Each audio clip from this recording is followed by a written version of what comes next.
वाढती मागणी आणि कमी पुरवठा यामुळे राज्याला अनेक समस्यांना तोंड द्यावं लागतं। कधी रात्रीची वीज नसायची तर कधी दिवसाची। राज्याच्या ऊर्जा क्षेत्रात अनेक बदल करण्यात येत आहेत। शेतीला आणि उद्योगांना पुरेशी वीज मिळावी यासाठी सरकारचे दरबारी कौतुकास्पद प्रयत्न अलीकडच्या काळात झाले। आतापर्यंत 5,25,000 रुपये इतके वीज देय देणाऱ्या या गावाचं वीज बिल आता शून्यावर आलं आहे। महाराष्ट्र हे उद्योग प्रधान आणि शेती प्रधान राज्य आहे। या दोन्ही क्षेत्रांसाठी सर्वाधिक आवश्यकता असते ती विजेची। वाढती लोकसंख्या, वाढते औद्योगिकरण आणि शेती क्षेत्राचं झालेलं यांत्रिकीकरण यांच्यामुळे महाराष्ट्राच्या ऊर्जेची गरज सातत्याने वाढती आहे। वाढती मागणी आणि कमी पुरवठा यामुळे राज्याला अनेक समस्यांना तोंड द्यावं लागतं। एक काळ असा होता की महाराष्ट्रात 10-10, 12-12 तास भार नियमन केलं जायचं। कधी रात्रीची वीज नसायची तर कधी दिवसांची। यामुळे उद्योगांचे हाल व्हायचे आणि शेतकऱ्यांचे। नदीत पाणी आहे पण पाणी द्यायला वीज नाही, उत्पादनाला मागणी आहे पण उत्पादन करायला वीज नाही, अशी महाराष्ट्राची परिस्थिती होती। हळूहळू प्रयत्नपूर्वक महाराष्ट्र या समस्येतून बाहेर पडला आणि आज विजेच्या बाबतीत महाराष्ट्र स्वयंपूर्ण राज्य बनला आहे। राज्याच्या ऊर्जा क्षेत्रात अनेक बदल करण्यात येत आहे। खासगी क्षेत्राची गुंतवणूक देखील ऊर्जा क्षेत्रामध्ये वाढली आहे।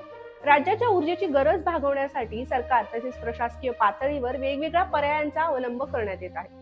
औष्णिक ऊर्जा आणि जलविद्युत प्रकल्पांबरोबरच अपारंपरिक ऊर्जेचा वापर करण्याकडे सातत्याने भर देण्यात येतो। औष्णिक ऊर्जेचे उत्पादन वाढवण्यासाठी देखील सरकारकडून प्रयत्न झाले आहेत, त्यालाही यश येताना दिसत आहे। पवन ऊर्जेचा पर्याय देखील वापरण्यात आला आहे, त्यामुळे आज राज्याच्या बहुतांश भागात भार नियमन करण्यात येत नाही, ही वस्तुस्थिती आहे।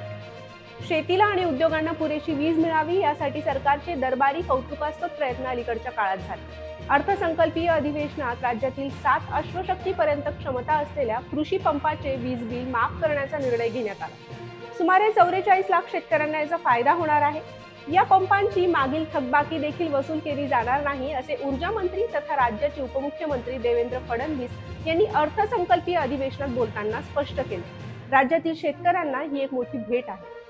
अपारंपरिक ऊर्जेचा वापर करताना वीज निर्मितीसाठी सौर ऊर्जेचा सर्वाधिक वापर करण्याकडे सरकारचा विशेष कल आहे।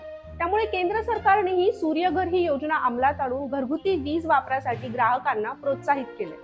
राज्यातील वीज वाहन तसेच उत्पादन यांचे सौर ऊर्जीकरण करण्याचा निर्धार राज्य सरकारने नुकताच झालेल्या अर्थसंकल्पीय अधिवेशनामध्ये व्यक्त केला।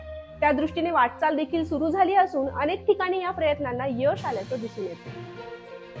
सातारा जिल्ह्यातील पाटण तालुका हा डोंगरी तालुका म्हणून ओळखला जातो। रोजगारासाठी या तालुक्यातील लोक मोठ्या संख्येने मोठ्या शहरांकडे धाव घेत असतात। मात्र याच तालुक्यातील मान्याची वाडी हे गाव सौर ग्राम म्हणून घोषित झालं आहे। नुकतेच त्याचे लोकार्पण करण्यात आले। महावितरणाकडून या गावाचे 100% सौर ऊर्जीकरण करण्यात आले। आतापर्यंत 5,25,000 रुपये इतके वीज देय देणाऱ्या या गावाचं वीज बिल आता शून्यावर आलं आहे। मान्याची वाडी बरोबरच राज्यात एकूण 100 गावं 100% सौर ऊर्जीकृत करण्याच्या दिशेने महावितरण पावले टाकत असून त्याला लवकरच यश येण्याची आशा व्यक्त करण्यात येत आहे। अपारंपरिक ऊर्जेचा वापर करण्यात महाराष्ट्र लवकरच अग्रेसर ठरेल। राज्यात येत्या 2 वर्षात 12,000 मेगावॅट विजेचं उत्पादन सौर ऊर्जेच्या माध्यमातून करण्याचा प्रयत्न होत आहे।